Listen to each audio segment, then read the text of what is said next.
all the relationships you have with people in your life experience are reflecting back to you the beliefs, the thoughts and beliefs, the dominant thoughts and beliefs you have about those people. And they're reflecting that back to you for your benefit so that you can move closer and closer to the state, the dominant condition, the dominant vibrational condition of all that is, which is love.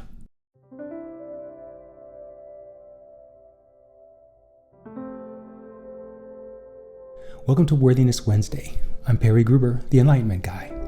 Can you tell the twinkle in my eye? Because I'm excited to talk about the episode I'm going to talk about today. But before that, I have to give you my spiel.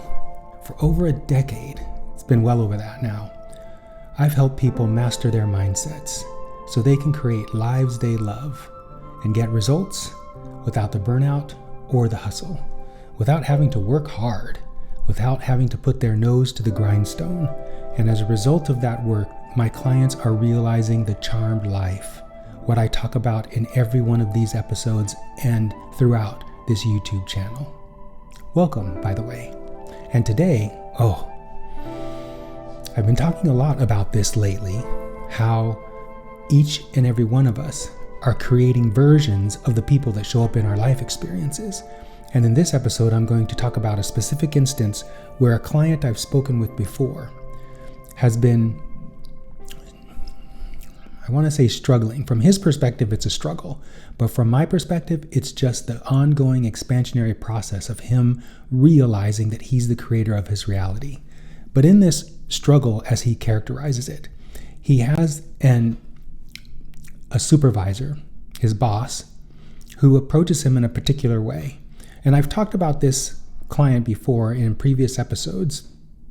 He works at a college campus as the chief landscaper, but he also has an additional job now as the campus locksmith.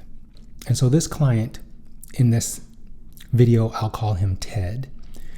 Ted has been developing a good relationship with his supervisor. But what's been happening as Ted has been developing this relationship with his supervisor is that his supervisor is occurring to Ted in a way that doesn't satisfy him. Instead, it puts him on edge. It makes him anxious. It makes him feel like he's doing something wrong. And this is the wonderful aspect of this relationship that Ted is moving through. So just a little background in case you haven't been watching these videos, in case this is your first video. In the Positively Focused Framework, the Positively Focused Framework is the practice I've put together as a result of years of working with Abraham and Seth and producing my own version of the charmed life. And I wanted to offer what I know to others. And I do that through what I call the Positively Focused Framework. In the Positively Focused Framework, one of the fundamental principles underlying how spiritual reality works asserts that the people in your life experience are not there. You are the only one in your life experience. And the people who seem to be in your life experience, they actually are emanations you are creating as a result of your thoughts and beliefs about that person. And so those people are faithfully reflecting back to you in their behavior what you think about those people. They also reflect back to you the collective momentum of belief that you have about people, such as the person you're interacting with in your immediate now moment. So in the case of Ted, his supervisor reflects more than the beliefs that Ted has about his supervisor. His supervisor also reflects back to Ted's belief about people, about authority, about subservience, about getting into trouble. Ted's supervisor also reflects back to Ted momentum of his beliefs around his mother. And so it's no wonder, this will all become really clear to you as I continue to tell this story. It's no wonder that Ted is experiencing his supervisor in a particular way. Now let me talk a little bit about Ted's supervisor. The supervisor's name is Richard. Richard is a former Marine, a former U.S. Marine. He retired from the Marine Corps, and I believe he's 67 or 68. Just before Ted came on as the groundskeeper, Richard had a stroke at work. And as a result of that, these days, in Richard's reality, he experiences memory loss from time to time. He doesn't remember sometimes what he said just moments before, or definitely not days before. Combined with the fact that he's a former Marine, has Richard come off as somewhat gruff, very hard-lined, very no bullshit type of behavior, especially as a supervisor. So sometimes, this is so good, when Ted is interacting with Richard around the progress he's making on the campus grounds, Richard will focus on all the things that Ted has not done or has done wrong, instead of complimenting Ted on all the things he's done right. And Ted actually had a conversation with Richard about this, and Richard told Ted, my job isn't to compliment you on the things that are going right. My job is to point out the things that aren't going right so you can do something about them and get that shit in order. That's how Richard talks to Ted.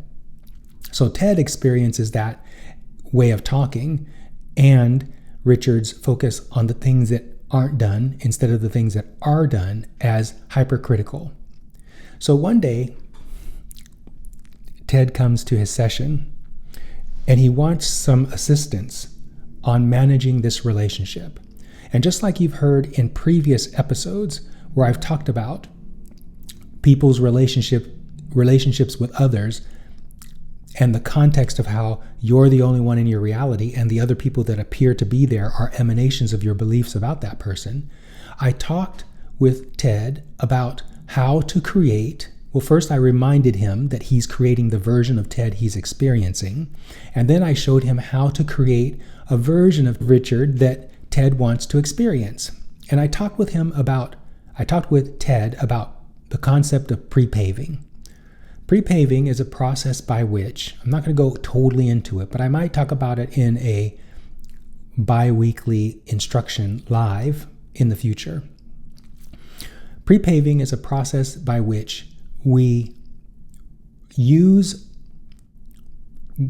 the fundamental principle that says everything is happening all at once in order to align ourselves with probable future realities in which the version of the person we want shows up, or the outcome that we want shows up, instead of some other outcome showing up. This is how I explain and show clients how to create better versions of the people that they are interacting with, the emanations they're interacting with in their physical reality. Pre-paving is one of those methods. What pre-paving looks like is, it's like talking yourself up. You're expressing thoughts and beliefs verbally that align you with the probable future reality of the version of the person you're wanting to rendezvous with. Presumably, most people want to create positive versions of the people that they're interacting with. And so typically in the pre-paving process, this process can be used to create better versions of people or circumstances or events. But in this case, with Ted, I was specifically speaking about creating a better version of Richard. And so I showed him how to do the pre-paving process, and he was so eager to want to test it in his life experience that he asked for a copy of the video. Now, I'm just thinking here, I'm going to include the clip from that session. I will insert that here. So what's maybe something I can do in that moment to catch it, I guess, mid or pre-manifestation of like, oh, that's just Richard being Richard. Great question. Great question. And the Yeah. very fact that you could tap into the question was the first thing you could do, is Yeah. being aware. And so it's a really good idea. So let me ask you a couple questions about this before I give you the answer. Is there a particular day that Richard is this way, or is it every morning pretty much? Like, I, is it Tuesday morning when you yeah, first I go feel to like when I work? first go back Tuesdays, Tuesday's the main The one. hardest day. Wednesday Yeah. a little bit, and then like Okay. the now the week's kind of chilling out. Perfect. Yeah. Perfect. So it's not an everyday thing. This is good because so we've isolated that Tuesday, your first day back to work, Tuesday, Yeah. is the time is the context window, is the classroom to answer your question, the two Yeah. questions you just asked. So it makes it easier. You don't have to do this every day. You just have to do it on Monday and Tuesday.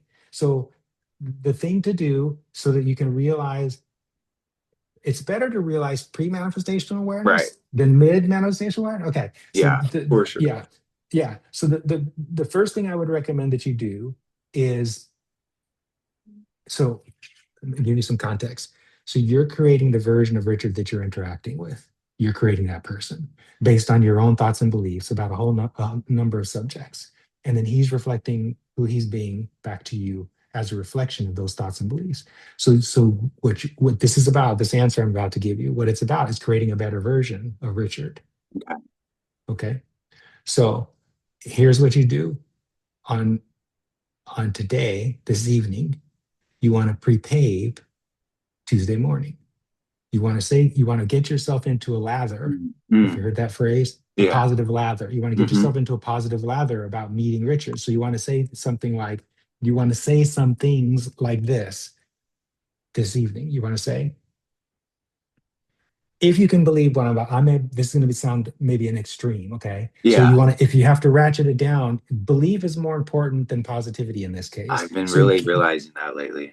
Yeah. okay, so I'm going to exaggerate it. If you can't do this and believe what I'm about to say, then Okay. you can't do it at this level. You got to ratchet it down, okay? Okay.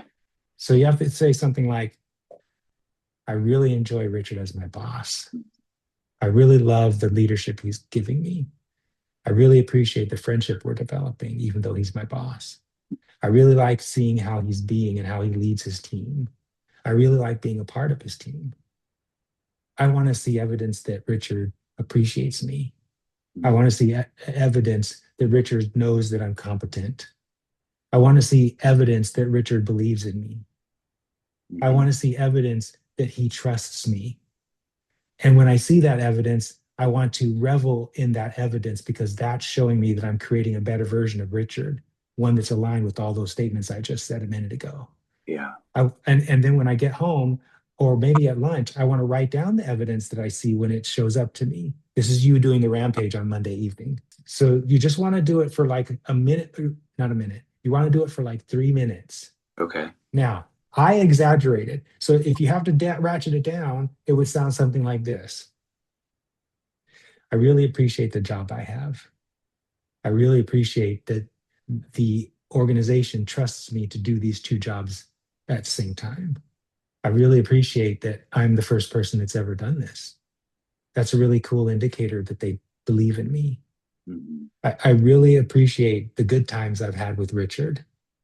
I want to see evidence of having more good times with Richard. Notice how, can you feel that it's a little bit different than what I was Yeah. saying before? You can feel it? Oh yeah. Yeah. Okay. So you want to do that on Monday night, tonight. Then tomorrow morning, when you get up, you want to revisit what you did Monday evening. Okay. So this is a detailed answer to your question. Okay. You want to Perfect. revisit. You want to do base. It's only going to take 3 minutes. Hmm. So if you snooze two 5 minute snoozes, that's 3 minutes out of 10 minutes. So Yeah. 30% of the time is all you got to put into this. Perfect. Then when you're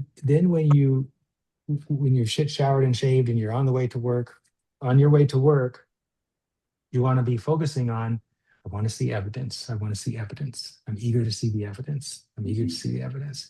And then when you get like pull into the campus, forget everything we just talked about. Forget it all. Just let it go. Let it Okay. go. Okay. So that you're primed to be surprised when Richard acts differently on Tuesday than how he normally acts. Okay. So because you'll catch it if you're surprised, you'll be, oh, that's a different Richard right there. And then when that happens, that's when you want to go, holy shit, I just created a new reality, and amplify that. Look what I just did. Oh Yeah. my God, this is amazing. Now, So I can do that stuff with my wife, my mom, our that's right, business. dude. That's right, dude. Yeah. That this is create. You're always, this is the thing, Aaron. You're always doing this with everybody. Right. You're just doing it by default, Right. right? Instead of by So design. Yeah. that's right. Yeah. And if you can get to the point where you can let go so that you can Mhm. be surprised when the evidence shows up, then you can amplify your power by recognizing that it actually happened. Now, this is so remember, you just talked about at the beginning of the call, there's always contrast and expansion. So what will happen if you do this tonight and then you do it tomorrow morning and then you go to work and forget about it?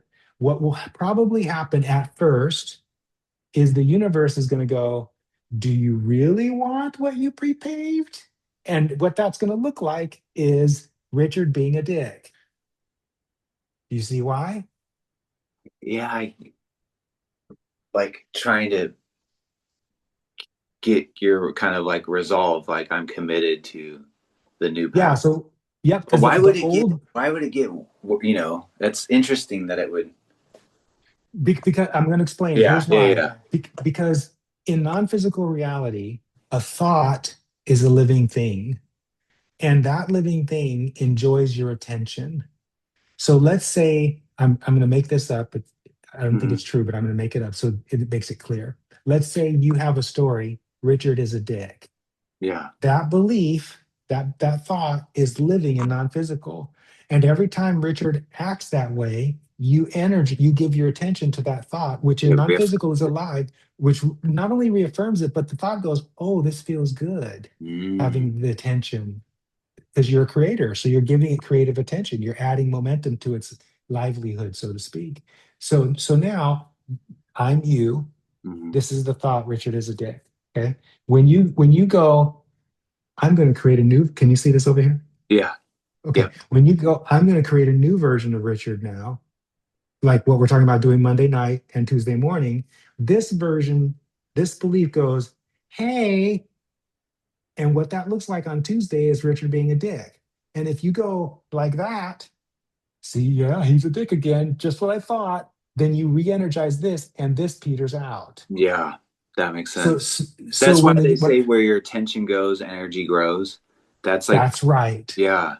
And if you take your attention off what you have grown significantly, what you have grown significantly now has enough momentum of existence to go, come back over here. You Right. see what I Right. just Has did? a little bit of a stronger pull to it than the new Yes. version that I'm now trying to Yes. create momentum with the new version. Yes. So most people, because they don't know what we just talked about, Hmm. they'll try to create this reality they're wanting to create. Then they'll go through the dynamic we're talking about. Their old reality will go, but what about me? And instead of staying here, they'll go like this. And then this collapses. And then they'll say, see, my manifestation thing didn't work. Manifestation doesn't work. When what Yeah. it really was is you didn't keep your attention on what you're trying to manifest. You turned back to what you're already manifested. You see what I'm Right. saying? Yeah. That Neville talks about that a lot. He's like, you got to sustain. Yeah. That's right. Yeah. So this always happens when you're trying to create a new version of anything. The old version will go, what about me? And in that moment, so let's say Tuesday you go in and he, in his version, bites your head off. Yeah. If you go, what's wrong with me? Damn it, he did it again. Blah, blah, blah, blah. If you do that, you're just re-energizing the old version of him. You have to go like this. You have to go, um, why didn't you rake the leaves or whatever? Why didn't you rake the leaves? You have to go, like this. You have to go, that's evidence that's the universe going, do you really want what you want or do you want what you've created? And I'm choosing not to go there. I'm going to say, this is, you want to take the contrast for the benefit it is. You want to say, oh, this is an opportunity for me to amplify this. I want to see this. Right. You Yes. see? Okay. Wow. So after giving him that instruction, this was on a Monday, which is Ted's day off. The very next day, I believe it was. Yes. The very next day, when Ted went to work, he had already implemented the pre-paving process. And the very next day, in the afternoon, Ted texted me a text message He sent me a text message. Here's what the text message said. OMG, that totally worked. Richard was going to give me shit. Then he made it so lighthearted and joking. So good. Thanks for that advice. This is the thing. We are constantly creating the versions of people in our life experience. And a tool, a process, such as the pre-paving process, is a great way to align yourself with the probable future version of a particular person that you're wanting to experience, instead of lining up with the probable future version of the person that matches your current dominant momentum of thoughts and beliefs on that person. I've already shared with you in previous episodes experiences or examples where other clients have done this too, creating better versions of the people in their lives. Ted here is the latest example of this. So with all the examples I've shared, there must be something to this, don't you think? There must be something to the fact that you can talk yourself into a vibration, which then aligns you to a probable future reality in which the version of the person you're wanting to interact with becomes your future now, instead of the future now that includes the version of the person you'd rather not interact with. And that is the case. It is possible, it is not only possible to create better life experiences wherein everything is happening on your behalf without you having to do anything to make that happen. Not only is it possible to create better life experiences, not only is it easy to create manifestations that you desire, you can even create better versions of the people you interact with on a day-to-day basis. And the fact that you can do that, and I've given you several examples of this, the fact that you can do that shows you it's just one more orb of evidence in your basket of evidence showing you that you are at the center of the universe, and the universe is bending over backward to give you everything you put your attention on. Not necessarily everything you want, unless you're being deliberate about putting your attention on only what you want. It gives you the universe, it gives you everything that you put your attention on. And this is why it's so important to know what you're feeling in any given moment. Because oftentimes we're not clear where we're putting our attention. We're kind of doing it haphazardly or indeliberately or obliviously. And so our emotions, which are much easier to perceive oftentimes than whether or not we're putting our attention on what we don't want instead of what we want, our emotions are readily available to us. So our emotions act as indicators, helping us understand what is the future probable reality we're moving into. But a more refined indicator of the probable future reality that we're moving into is our thoughts and beliefs. A more refined indicator than that is our attention. And so our attention and our what is cooperate to help us select from all the probable future realities the next now moment that we're going to experience.